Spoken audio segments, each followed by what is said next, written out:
Maître Soyata Maïga, bonjour. Maître Soyata Maïga, misal minima.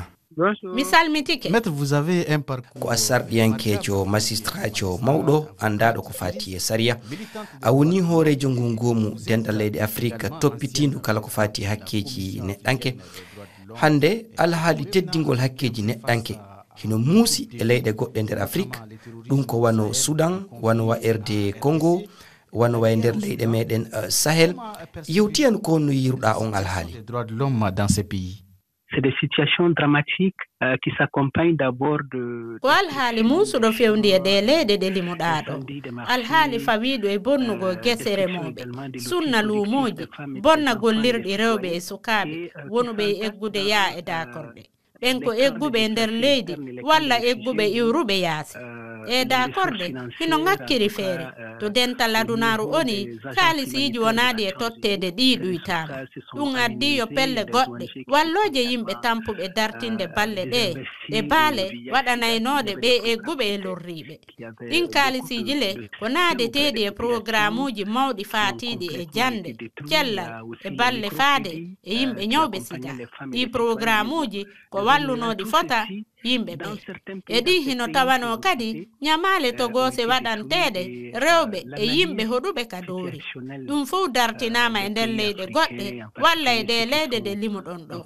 taskare waɗande e nder nde jonde ngomu dental ia waɗunde banjule lewru sappa ɓuru nde hitande faltinde holli alhaali ɗe leyɗe ɗe fitinaji woni e waɗude e mum tiiɗi. pelle ɗe wona laamuyankoje woni ko gendije walla ko windere yankoje holli cimtimadin ɗi caɗele e lo'ere yimɓe hoɗuɓe e ɗen leyɗe. ko fewndi ko no hulɓini.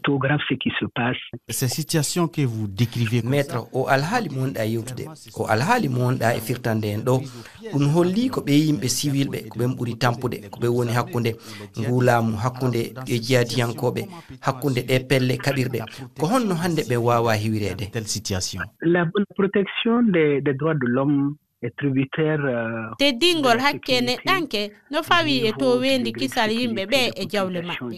si woodi nokkeli ɗi laamu ngu ala cembe nokkeli ɗi laamu ngu ala e wawude waɗande yimɓe ɓe ko hanani ɓe e wawa haalude ko faati e teddingo hakke neɗɗanke e ɗin nokkeli. Essentiel pour les populations. On ne peut pas parler de protection des droits de l'homme. Là, on voit clairement que... Maître sen ƴeewi ko wonɗa yewde ko afrique wona e sariyaji ŋakkiri sariyaji hino woodi torra o walla ko muusi ko walla ko tampini ko koko tawata kon ɗin sariyaji alaka e ñinnede ko honɗum hana e waɗede ɗin sariyaji ñinne. Jusqu'à ce niveau.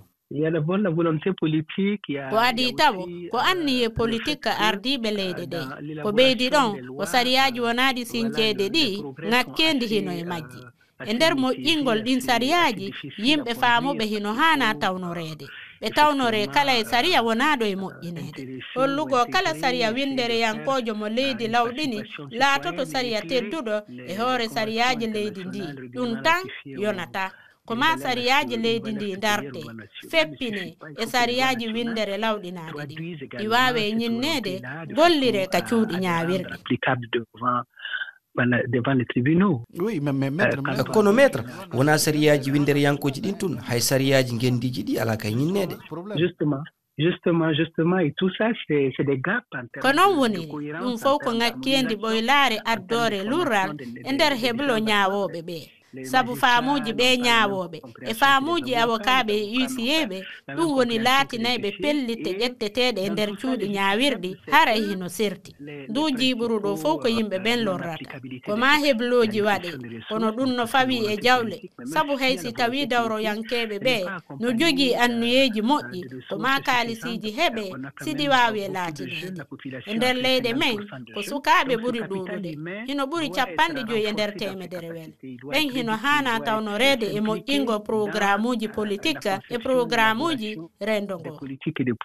Merci beaucoup Maître Soyata Maïga. Maître Soyata Maïga mi yettima sanne a jarama. mi yettima sanne.